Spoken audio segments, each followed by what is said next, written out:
आज हम तुम मेरे कौन हो नामक अध्याय के बारे में विचार करेंगे। राधा कृष्ण का कौन है? ये सवाल बहुत जटिल सवाल है।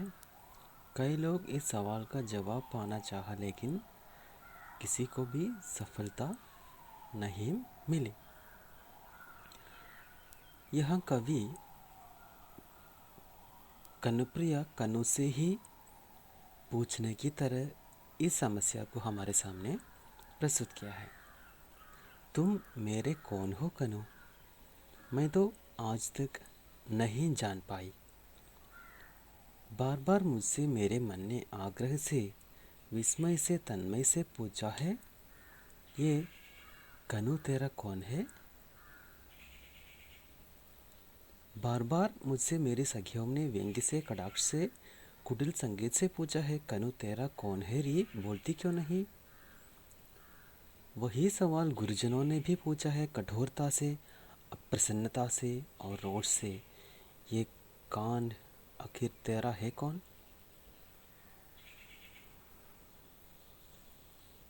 राधा ही विभिन्न मौक़ों पर कनुप्रिया और कनु की रिश्ता क्या है, इसका व्याख्या देने की कोशिश इस अध्याय में किया है। कभी कनुप्रिया को लगती है कनु ही मेरा एकमात्र अंतरंग सखा है। मेरे श्वेत रत्नारे करौंदे तोड़कर मेरे आंचल में डाल दिए हैं, तो मैंने अत्यंत सहज प्रीति से गर्दन छटकाकर वेणी झुलाते हुए कहा है, कनु ही मेरा एकमात्र अंतरंग सखा है। साहसपूर्वक अपने दोनों हाथों में फूल की धानी सी सहेज कर उठा लिया और लपटें चीरकर बाहर ले आए तो मैंने आदर, आभार और प्रगाढ़ स्नेह से भरे भरे स्वर में कहा है, कान है मेरा रक्षक है, मेरा बंधु है, सहोदर है। और अक्सर कनु बंशी बजाकर कनुप्रिया को बुलाती है तो कनु तक आने की इच्छा कनुप्रिया में होती है। तब कनुप्रिया को लगती है कनु मेरा लक्ष्य है, मेरा आराध्य और मेरा गंतव्य। और कभी कनु तो दुष्टता से या कनुप्रिया को थोड़ा नाराज़ करने के लिए अपने सखियों के सामने बुरी तरह छेड़ता है, तो कनुप्रिया को लगती है ये कान मेरा कोई नहीं है। और कभी कनुप्रिया को लगती है तुम छोटे से शिशु हो, असहाय वर्षा में भीग भीग कर मेरे आंचल में दुबके हुए।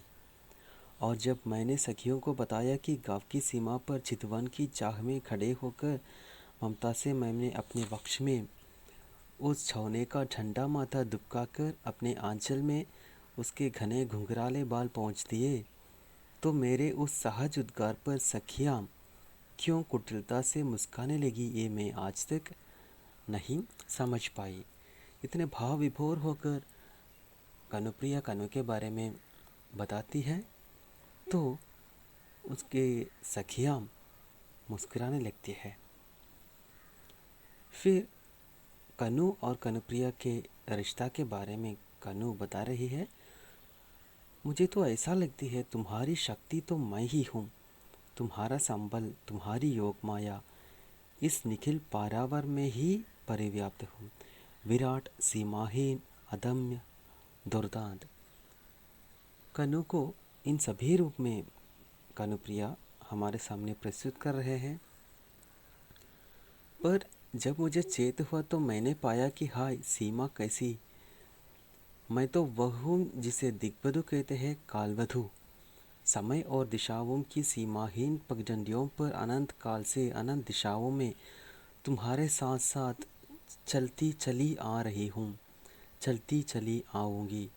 इस यात्रा का आदि न तो हमें न तो तुम्हें स्मरण है न मुझे, और अंत तो इस यात्रा का है ही नहीं मेरे सहयात्री।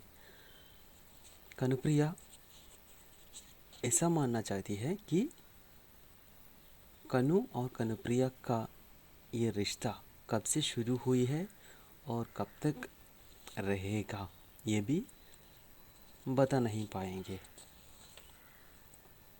मेरे सावले समुद्र तुम आखिर हो मेरे कौन, मैं इसे कभी माप क्यों नहीं पाती। कृष्ण का विराट रूप इस अध्याय में, यानी तुम मेरे कौन हो नामक अध्याय में कनुप्रिया हमारे सामने प्रस्तुत कर रही है। जिसे हम सूफी काव्यों में देखते हैं, परमात्मा से मिलने के लिए जीवात्मा को तरह तरह की कठिनाइयों से आगे आना पड़ती है। उसी तरह राधा को भी कृष्ण की प्राप्ति के लिए तरह तरह की कठिनाइयों को पार करना पड़ रही है। ऐसा करते वक्त ये परमात्मा से मिलन अंत में ही हो जाएंगे। तब तक जीवात्मा के मन में ऐसी कुछ भ्रांतियाँ होती है कि वो परमात्मा से मिला है, लेकिन अंत में ही मिल पाएंगे। ये काव्य रूढ़ि भी यहाँ हम देख सकते हैं।